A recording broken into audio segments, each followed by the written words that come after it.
Saudara masih bersama Jagong Santri.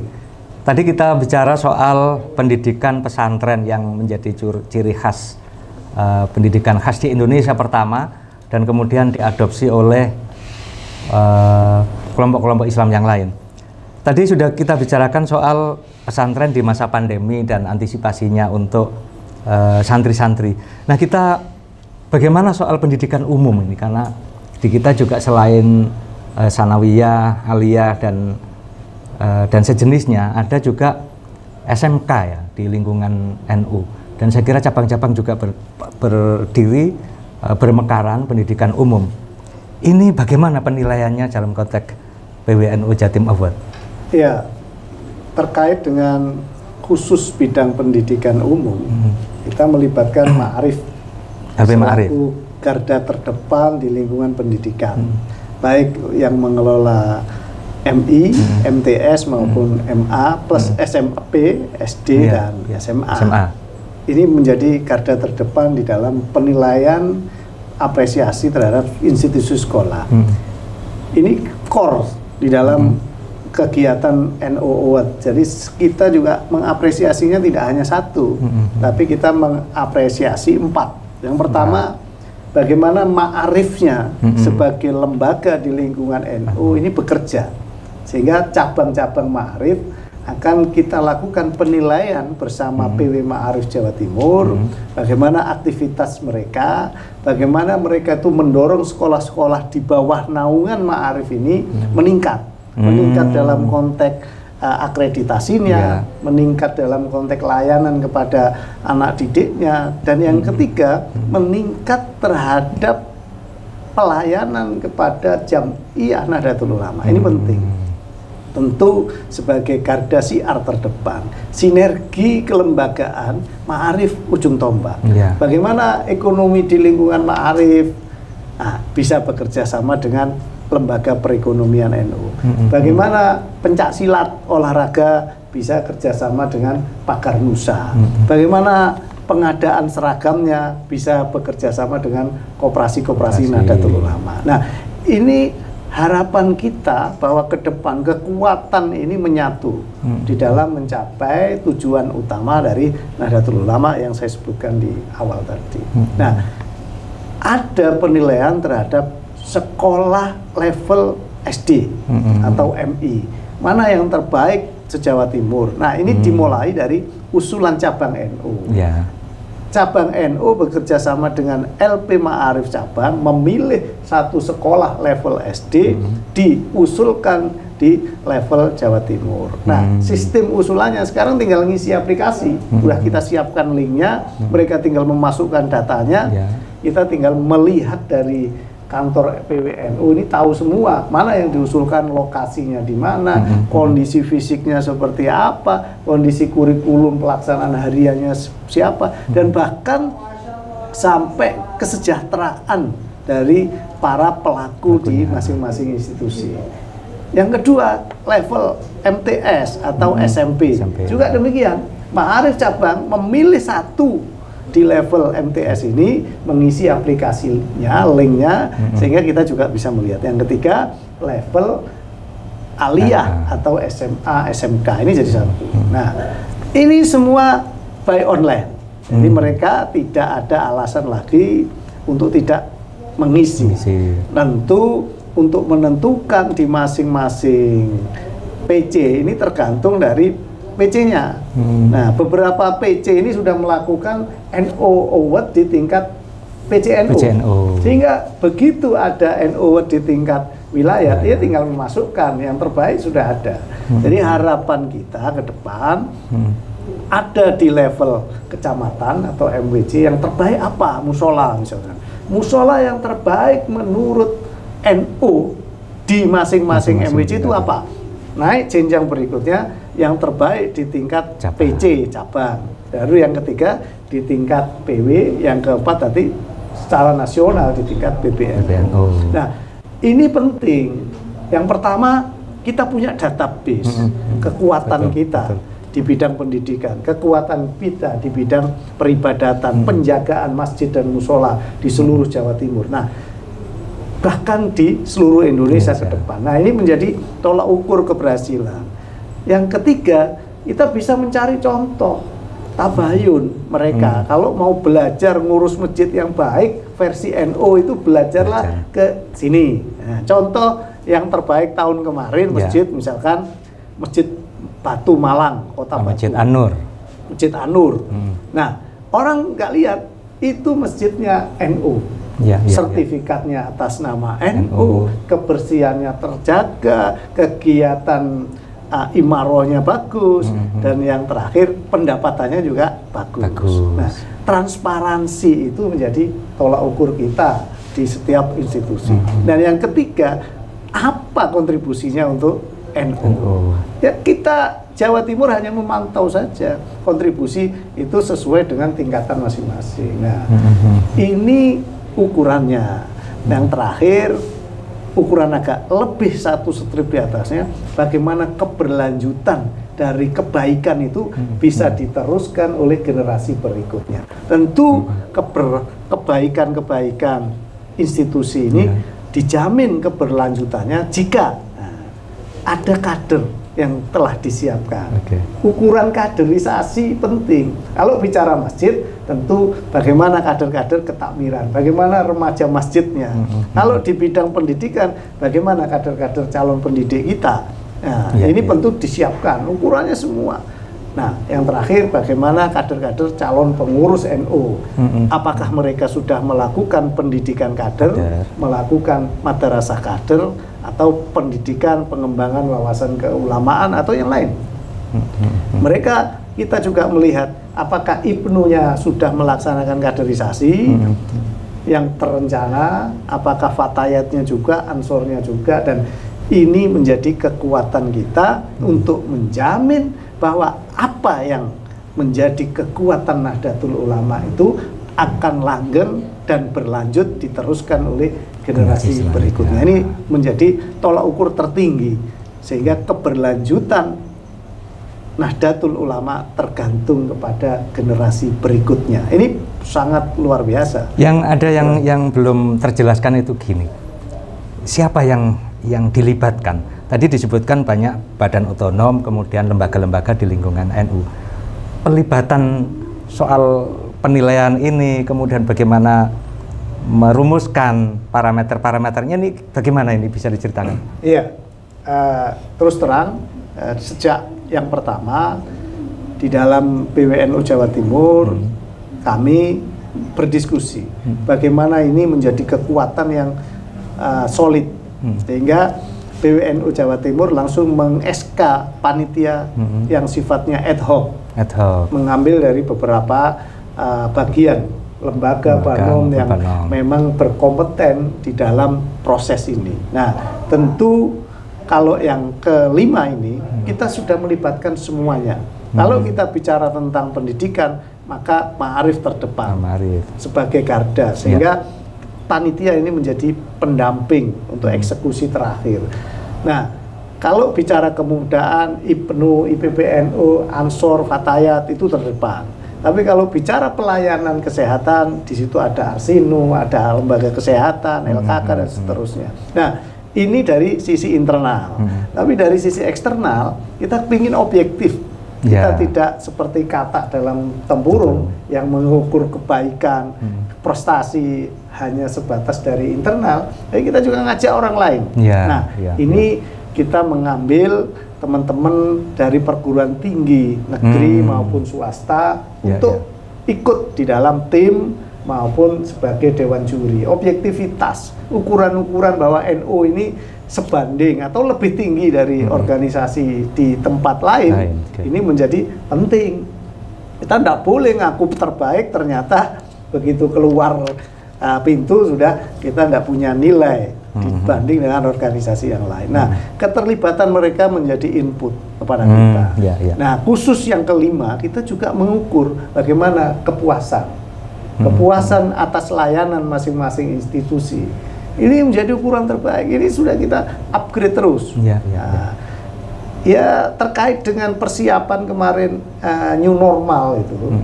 Ya, hari ini kita memang berduka karena tim IT, komando tim IT Dr. Istas Purnomo kemarin, ya, Istas Pratomo. itu dari lembaga perguruan tinggi Nahdlatul Ulama sekaligus dosen UNUSA yang membackup terhadap sistem aplikasi ini kapundut oleh Allah Subhanahu wa Ta'ala.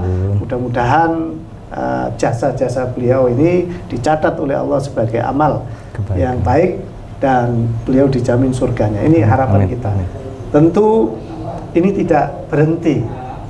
Alhamdulillah karena proses ini terus berjalan, baru saja tim pengganti yang siap membantu kita di dalam proses NU Jatim Award 2020 sudah koordinasi lebih lanjut. Insya Allah ini akan tetap berjalan, tetap mengukur proses ini secara objektif sehingga ada manfaatnya kepada yang lain. Itu kira-kira seperti itu, Pak Riyadi. Iya, jadi kita dulu ini orang-orang NU itu dianggap kolot dan kemudian dikategorikan sebagai Islam tradisional. Padahal seperti yang dijelaskan tadi adalah bagaimana NU mengelola organisasi juga menurut kaidah-kaidah modern. Saya kira kita lanjutkan setelah jeda berikut.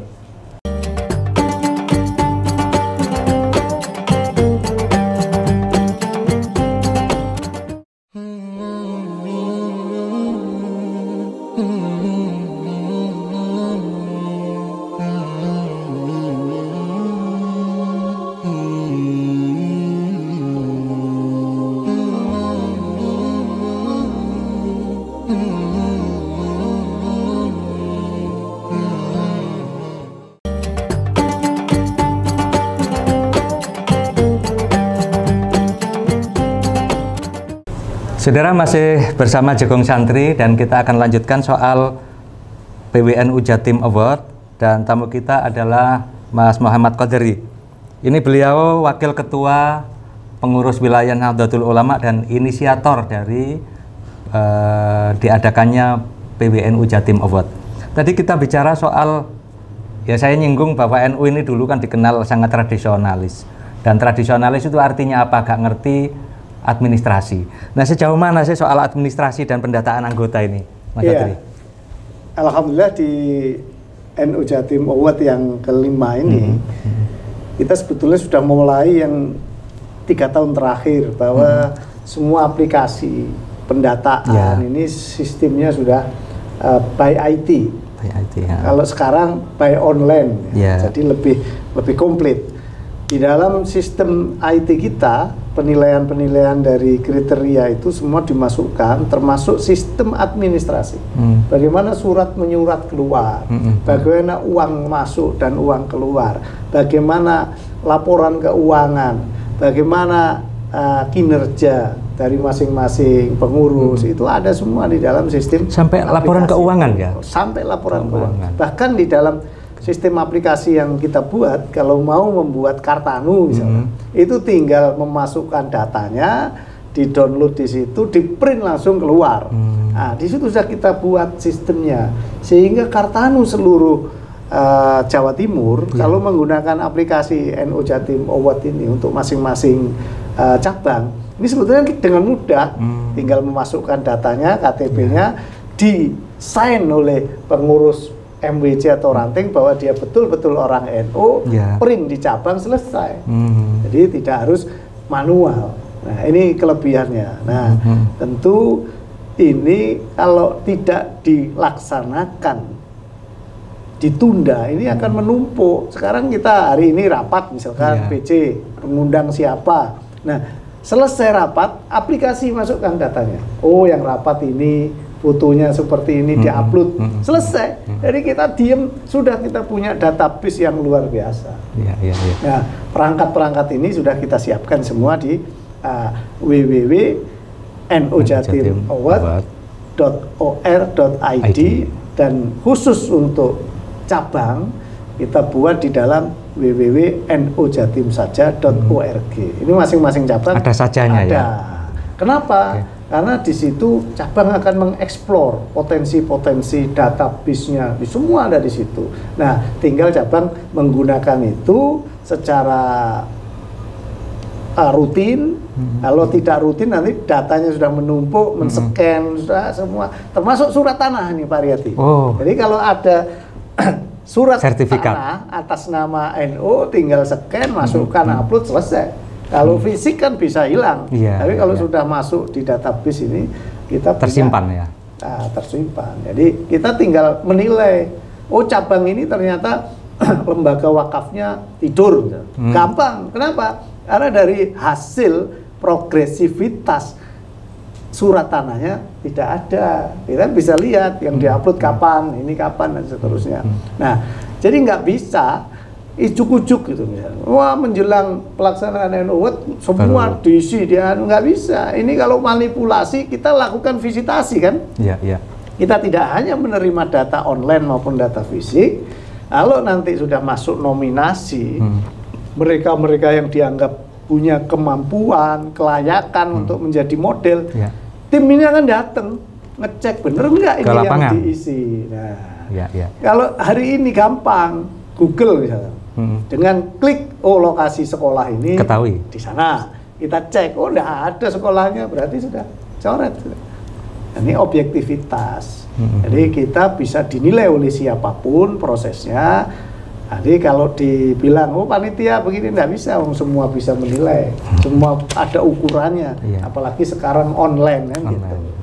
Nah ini ke depan harapan kita ini bisa berkembang di seluruh Indonesia, bahkan di NU cabang luar negeri, sehingga mereka tidak hanya bicara sesaat menjelang muktamar, rame-rame bicara. Kita memang melihat sistem akreditasi di lingkungan Nahdlatul Ulama ini belum berjalan, sehingga ramenya itu setelah menjelang muktamar. Biasanya begitu. Kalau wilayah menjelang konferwil, tapi untuk Jawa Timur insya Allah enggak lah sekarang. Kita harus hidup bangkit bahwa pelayanan di lingkungan Nahdlatul Ulama bisa terukur dengan baik dan modern.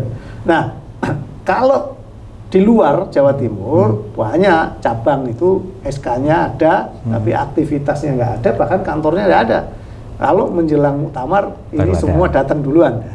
Ini yang ke depan harus betul-betul, kalau NU bisa melayani dengan baik, tentu harus ada ukuran-ukuran. Nah, ukuran-ukuran yang paling gampang adalah melakukan proses NU Award semacam ini. Dan alhamdulillah PWNU Jawa Timur yang dalam tanda petik adalah kawah candra di mukanya NU di seluruh Indonesia dan internasional, kita sudah melakukan proses ini. Ini harapan kita bermanfaat, dan kalau ada para pendengar, para pencinta Nahdlatul Ulama, kebetulan pengurus NU, bisa dibuka itu di www.nujatimaward.or.id.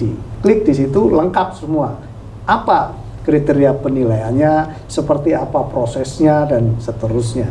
Nah, ini bisa diadopsi oleh seluruh pengurus NU di seluruh Indonesia. Silahkan manfaatkan, isi dengan konten lokal yang sesuai. Tentu ini menjadi ibadah kita semua untuk mengabdi, mengisi sebagai aktivis Nahdlatul Ulama. Sampai kapan? Ya sudah, ini akan terus berlangsung. Mudah-mudahan ini bisa bermanfaat untuk generasi Nahdlatul Ulama di masa mendatang. Itu kira-kira. Saya pengen tahu ini soal apresiasi ya, bagaimana penyelenggaraan ini yang sudah 5 tahun ini, apresiasi masyarakat maupun dari tokoh-tokoh kita bagaimana? Ya, jadi kalau kita melihat perkembangan dari 2016 sampai hari ini, apresiasi terkait dengan mereka yang mendapatkan juara sebagai model terbaik pelayanan di lingkungan Nahdlatul Ulama, alhamdulillah. Kalau kami panitia memang tidak begitu spektakuler yang kita berikan. Kita ini tugas organisasi. Ada tidak ada NU Jatim Award ini, kita tetap berjalan. Harapan kita cabang juga tetap berjalan. Tetapi apresiasi dari luar biasa. Ya, terus terang dari institusi NU yang sudah punya kapasitas seperti rumah sakit yang tipe A itu memberi bantuan mobil. Dari partai politik apalagi. Nah, Ini penting. Ini untuk penghargaan ya? Ya, mereka memilih penghargaan untuk siapa, silakan. Kita hanya membagikan. Dan mereka tidak bisa mempengaruhi panitia, ini yang harus juara, tidak. Karena kita lihat di Jawa Timur, kebetulan banyak kader-kader kita yang duduk di legislatif maupun di eksekutif yang kepingin mengabdi sesuai kapasitasnya. Ujuk-ujuk datang mau nyumbang motor, ujuk-ujuk datang mau nyumbang mobil pada yang mendapatkannya, silakan. Kita tidak pernah menolak, tapi juga tidak meminta. Ini penting supaya paham sendirilah sebagai kader, ini institusi mau berbenah kok diem saja. Di mana letak jiwa kader gitu. Nanti ditanya siapa kita, nggak paham. Siapa kita nggak paham. Maksud kita kaderisasi harus peka. Model-model begini partisipasinya monggo tanpa harus diminta. Itu kira-kira Mas. Nah, ini soal pelayanan umat tadi sudah kita bicarakan bahwa NU itu kehadirannya di tengah masyarakat dan di tengah umat itu berbagai bidang yang sudah dilaksanakan. Selain dakwah, pendidikan, kesehatan, ada satu yang sebenarnya persoalan yang belum ada, bidang pemberdayaan ekonomi.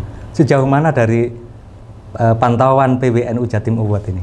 Iya, khusus bidang ekonomi memang kita kesulitan karena kita lama dininabubukan bahwa NU ini organisasi diniyah, sosial, tidak ngurusi bisnis, tidak ngurusi ekonomi. Padahal kalau kita merujuk sejarah bahwa tokoh-tokoh muassis Nahdlatul Ulama itu handal dalam bidang ekonomi, sehingga muncul satu kegiatan yang namanya Nahdlatul Tujar. Bagaimana kemandirian ekonomi di lingkungan NU sampai pada ujungnya kesepakatan yang kita sebut dengan mabati' khairul ummah, bahwa umat itu mendapatkan kesejahteraan lahiriah, makan, jadi umat yang terbaik itu yang itu ya, baru rohaniah. Nah, komposisi ini kalau berimbang luar biasa. Ya, dalam proses Mas Riyadi ini agak terlambat kita. Penguasa ekonomi di Indonesia hari ini, jangankan NU, mayoritas itu saja belum beragama Islam. Penguasa terbesar kekuatan ekonomi. Tentu NU tidak boleh diam.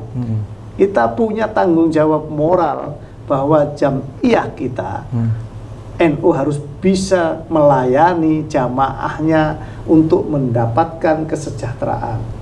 Kenapa? Kalau mereka miskin, sampai dengan tidak mampu membiayai hidupnya, taruhlah tidak bisa makan, ini bahaya. Jangankan ikut NU, dia bisa meninggalkan Islam. Itu kan ada. Jadi jangan sampai itu terjadi. Ini tanggung jawab kita. Kita tidak boleh lagi membiarkan itu. Akses ekonomi harus kita ambil, tapi ukurannya harus transparan. Pengelolaannya harus berbasis jamiah. Ini yang agak kesulitan. Organisasi. Kekuatan ekonomi masih berbasis jamaah. Bagaimana ini menjadi berbasis jamiah? Ini tantangannya tidak ringan. Tapi kita tidak boleh menyerah. Dengan berdirinya perguruan tinggi Nahdlatul Ulama, ini menjadi pengungkit utama untuk bangkitnya kekuatan ekonomi Nahdlatul Ulama. Ini catatan saya. Ya, jadi kalau melenakan masalah ekonomi ini kan sudah diingatkan bahwa kalau fakir itu bisa menjadi kekafiran itu ya. Saya kira ini ke depan kita memang perlu memperhatikan bagaimana pemberdayaan umat dan pemberdayaan masyarakat yang diperankan oleh tokoh-tokoh kita. Sebenarnya kita ingin ngobrol banyak dengan tokoh kita kali ini, tetapi kita dibatasi waktu dan mudah-mudahan kita akan berjumpa di lain kesempatan. Saya ucapkan terima kasih Mas Fajri atas kehadiran sebagai tamu kita di Jagong Santri kali ini.